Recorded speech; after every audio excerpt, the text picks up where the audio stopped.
नमस्कार, good morning, news India देख रहे हैं आप। मैं हूं आपके साथ पूजा अग्रवाल। बुलेटिन में आप सभी का स्वागत है। शुरुआत खबरों के साथ करेंगे। केंद्र कैबिनेट की आज दिल्ली में अहम बैठक होनी है। लोकसभा चुनाव से पहले मंत्री परिषद की आखिरी मीटिंग होनी है। बैठक में पीएम मोदी देंगे चुनाव में जीत का मंत्र। चाणक्यपुरी के सुषमा स्वराज भवन में होगी बैठक। तो इस वक्त की बड़ी और अहम जानकारी हम आपको दे रहे हैं। देखिए, इसी महीने चुनाव होने हैं और ऐसे में चुनाव को लेकर जो तैयारियां हैं वो और जोरों शोरों से तेज कर दी गई है। वो इसलिए क्योंकि केंद्रीय कैबिनेट की अहम बैठक भी आज होनी है और क्योंकि भारतीय जनता पार्टी की ओर से उम्मीदवारों के नाम का ऐलान किया जा चुका है। और अब ये महत्वपूर्ण बैठक इसलिए क्योंकि इस बैठक में जीत का मंत्र भारतीय जनता पार्टी की ओर से, आला कमान की ओर से तय किया जाएगा। लोकसभा चुनाव से पहले मंत्री परिषद की आखिरी ये मीटिंग होगी। बैठक में पीएम मोदी देंगे चुनाव में जीत का मंत्र। जीत का मंत्र यानी मोदी की गारंटी की तरह ही भारतीय जनता पार्टी को जीत का मंत्र दिया जाएगा। चाणक्यपुरी के सुषमा स्वराज भवन में ये बैठक होगी।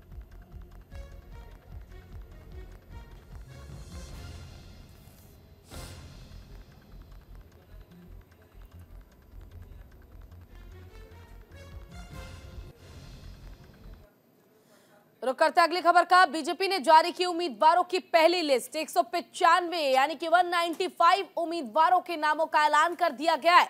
वाराणसी से जैसा कि कयास लगाया जा रहा था, पीएम मोदी चुनाव लड़ेंगे। लोकसभा चुनाव गांधीनगर से लड़ेंगे अमित शाह, लखनऊ से लड़ेंगे राजनाथ सिंह।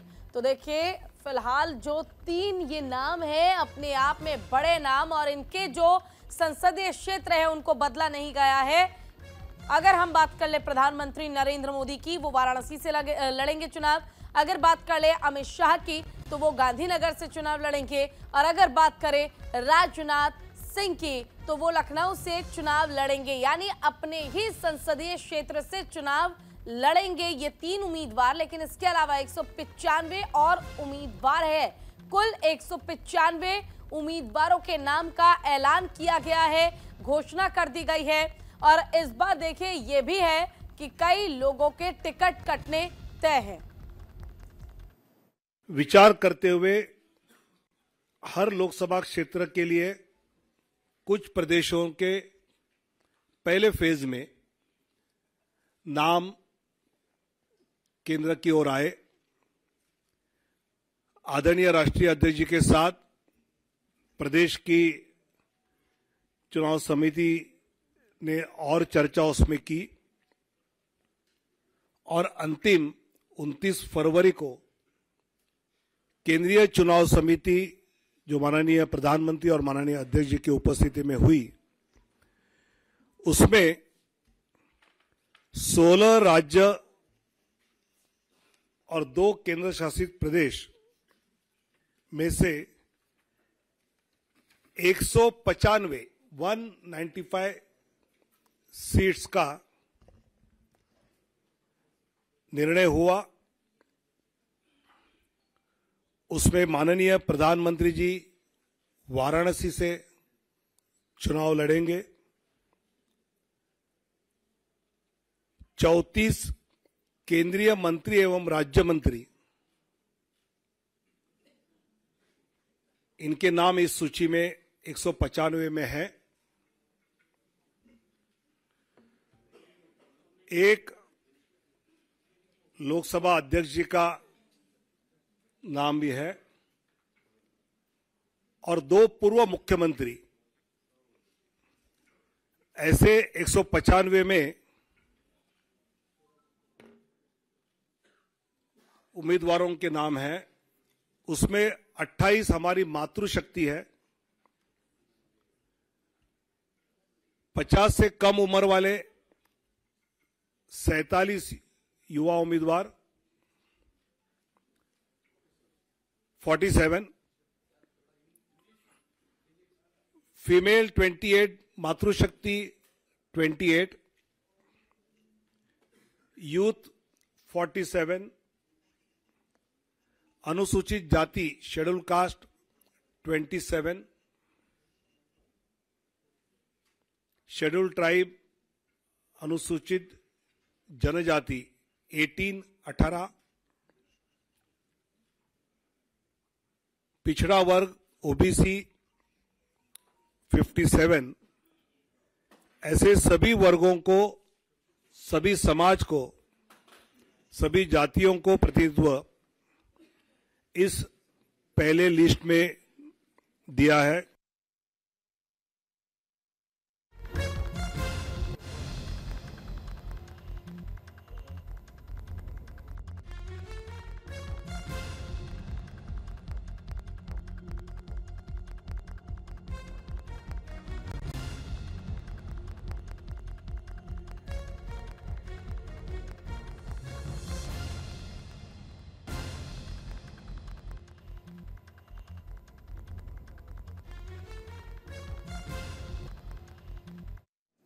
ठीक है।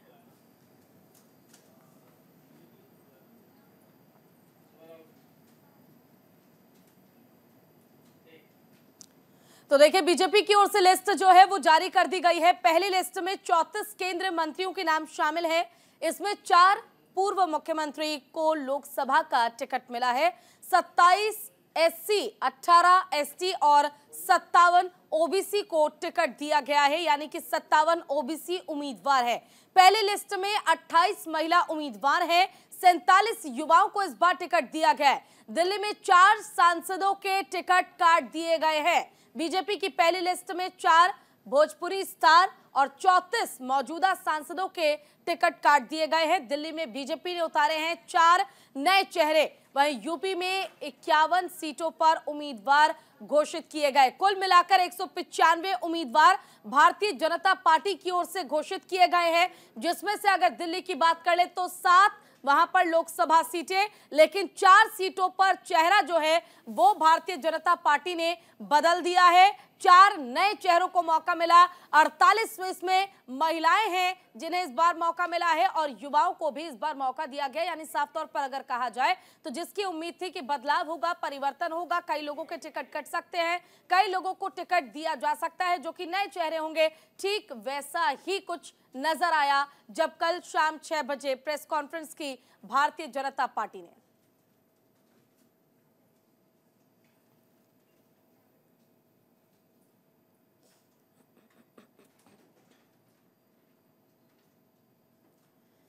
और खबरों के बीच यहां वक्त छोटे से ब्रेक का है, जल्द लौटेंगे।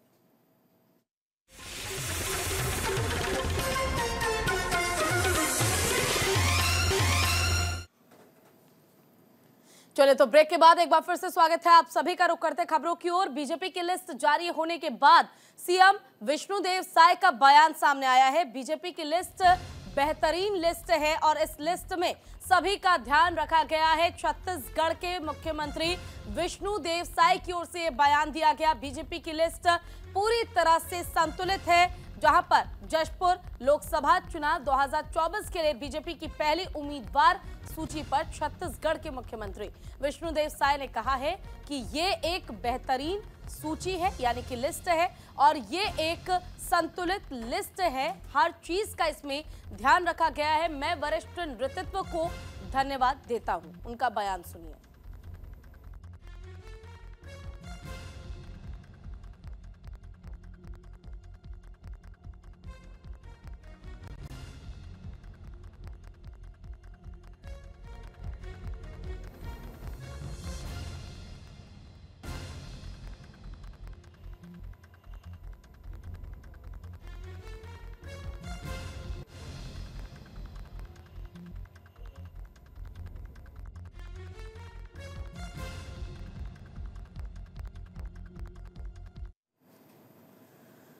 रुक करते अगली खबर का। बीजेपी और आरएलडी का गठबंधन हो गया है। जयंत चौधरी ने की जेपी नड्डा से मुलाकात। बागपत और बिजनौर सीट पर आरएलडी लड़ेगी चुनाव। देखिए, कल भी जिक्र किया जा रहा था कि आरएलडी यानी कि राष्ट्रीय लोकदल को 2 सीटें दी जा सकती है और ठीक वैसा ही भारतीय जनता पार्टी ने किया है, क्योंकि आरएलडी अब बीजेपी का हिस्सा है और बीजेपी का हिस्सा होने के नाते जो 2 सीटों की दावेदारी है वो पेश करने का मौका आरएलडी को दिया गया। ओम प्रकाश राजभर की पार्टी को दी गई घोसी सीट।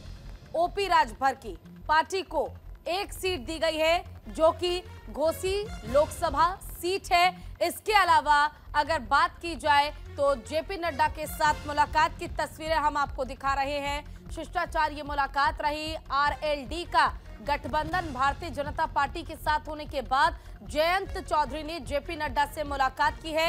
लोकसभा चुनाव इसी महीने होने हैं और चुना जाएगा कि आखिर कौन बनेगा देश का प्रधानमंत्री। क्या एक बार फिर से नरेंद्र मोदी पर भरोसा देश की जनता करेगी? क्या भारतीय जनता पार्टी बूथ स्तर से लेकर महिलाओं को मजबूत करना और फिर युवाओं को आगे बढ़ाना, ये एजेंडा क्या बीजेपी के लिए कारगर साबित होगा? क्या इस बार बीजेपी को जीत मिलेगी? ये सबसे बड़ा सवाल। वहीं बीजेपी की लोकसभा प्रत्याशियों की पहली लिस्ट में कई नए चेहरों को मौका मिला है। नई दिल्ली की सीट से मीनाक्षी लेखी की जगह बांसुरी स्वराज को लोकसभा चुनाव के लिए मैदान में उतारा गया है। इस पर न्यूज इंडिया के संवाददाता आनंद सिंह ने बांसुरी स्वराज से खास बातचीत की है। एक बार सुनिए। बांसुरी जी, आपको नई दिल्ली से उम्मीदवार बनाया, क्या पहला शब्द और क्या पहला सोचा था?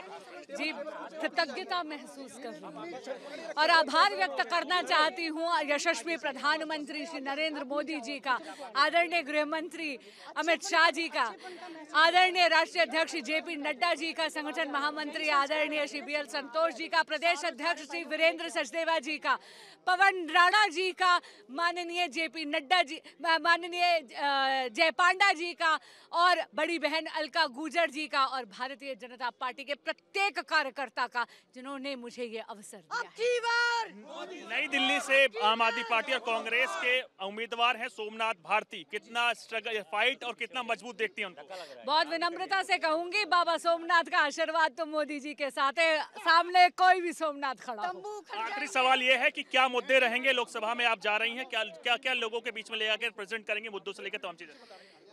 भारत की जनता का अटूट विश्वास है मोदी जी की गारंटी पर, क्योंकि मोदी की गारंटी पूरी होने की गारंटी है। और अगर आप पिछला 10 साल का रिपोर्ट कार्ड देखें मोदी जी के कार्यकाल का, तो आप देखेंगे कि अनगिनत, एक अनप्रेसिडेंटेड तरीके से विकास हुआ है। एक बहुत ही चरमराती हुई सी अर्थव्यवस्था, 11वें नंबर की इकोनॉमी 2014 में कांग्रेस ने भाजपा को सौंपी थी। यशस्वी प्रधानमंत्री श्री नरेंद्र मोदी जी 11वें नंबर से आज भारत की अर्थव्यवस्था को वैश्विक पटल पर 5वें नंबर पर ले आए हैं। और मोदी 3.0 में आप देखेंगे कि भारत की economy, we will be the 3rd largest economy in the world, हम वैश्विक पटल पर 3रे नंबर पे होंगे। मोदी जी की गारंटी, उनकी लोकप्रियता और विकास की नीतियों पे प्रत्येक भारतीय उनका इस बार जरूर वोट करेगा और अब की बार 400 पर फिर एक बार मोदी सरकार। बहुत बहुत शुभकामनाएं, बहुत बहुत शुभकामनाएं। आपने देखा ये बांसुरी स्वराज हैं जिनको बीजेपी ने नई दिल्ली से उम्मीदवार बनाया है और उनके घर में जश्न का अंदाजा आप कुछ इस प्रकार लगा सकते हैं कि लोगों का तांता लगना शुरू हो गया है। दरअसल ये तांता इसलिए भी लग रहा है कि इस वक्त इनसे पहले यहाँ पे केंद्रीय मंत्री मीनाक्षी लेखी हुआ करती थी, जिनको हटाकर अब कहीं ना कहीं बीजेपी ने एक संकेत दिया है कि पद कितना भी बड़ा क्यों ना हो, लेकिन कार्यकर्ता अगर जमीन से जुड़ा नहीं है तो उसका टिकट कटना कंफर्म है। जी, और यहाँ वक्त छोड़ से ब्रेक का, जल्द लौटेंगे।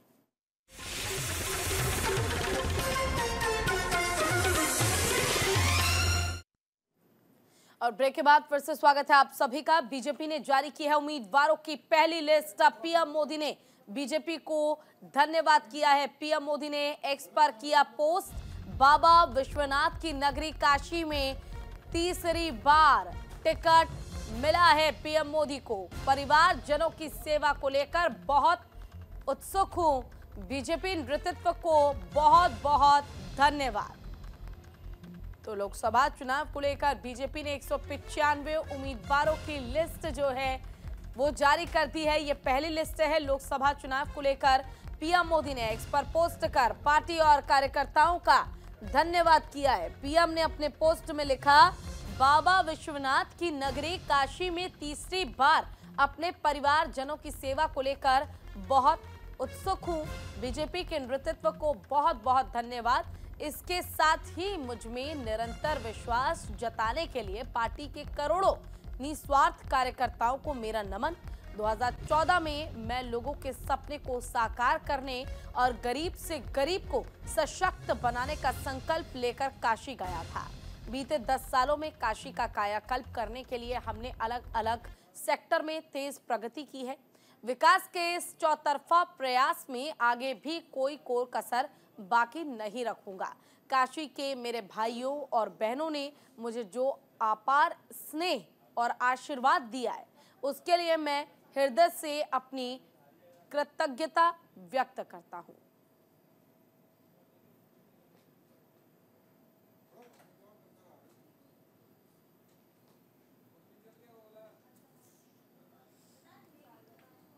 चले रुख अगली खबर का करते हैं। पटना के गांधी मैदान में महागठबंधन की रैली मंच पर साथ नजर आएंगे राहुल और तेजस्वी यादव। जनसभा में 10 लाख लोगों की भीड़ जुटाने का दावा। तो इस वक्त की बड़ी और अहम जानकारी हम आपको दे रहे हैं। पटना के गांधी मैदान में एक साथ नजर आएंगे राहुल गांधी और उनके साथ तेजस्वी यादव। हालांकि आपको बता दें कि पटना के गांधी मैदान में एक जनसभा का आयोजन किया जा रहा है आज, जिसमें 10 लाख से ज्यादा लोगों को जुटाने का जो जिक्र है वो किया जा रहा है। हालांकि देखने वाली बात यह होगी कि जहां एक तरफ मोदी का जादू चल रहा है, वहां दूसरी तरफ क्या इस जनसभा में शामिल होने के लिए लाखों की संख्या, जो 10 लाख से ज्यादा लोग जुटाने की बात की जा रही है, क्या वो पहुंचेंगे? क्योंकि राहुल गांधी तो अपने भारत जोड़ो न्याय यात्रा के बीच पहुंचेंगे पटना के गांधी मैदान में, और यहां पर जन विश्वास यात्रा निकाल रहे तेजस्वी यादव की उनके मुलाकात जो है वो होगी, और दोनों एक साथ आज पटना के गांधी मैदान में जनसभा के दौरान मंच साझा करेंगे। आज हो सकता है योगी कैबिनेट का विस्तार। ये बड़ी और अहम जानकारी हम आपको दे रहे हैं। आरएलडी के 2 विधायक बन सकते हैं मंत्री। एसबी-एसपी अध्यक्ष ओपी राजभर बनेंगे मंत्री। तो आरएलडी के 2 विधायक इस बार मंत्री बनाए जा सकते हैं। योगी कैबिनेट के विस्तार में जगह जो है वो आरएलडी के 2 विधायकों को मिल सकती है। 5 विधायकों को दिलाई जा सकती है मंत्री पद की शपथ, जिसमें 2 आरएलडी के होंगे। आज हो सकता है योगी कैबिनेट का विस्तार।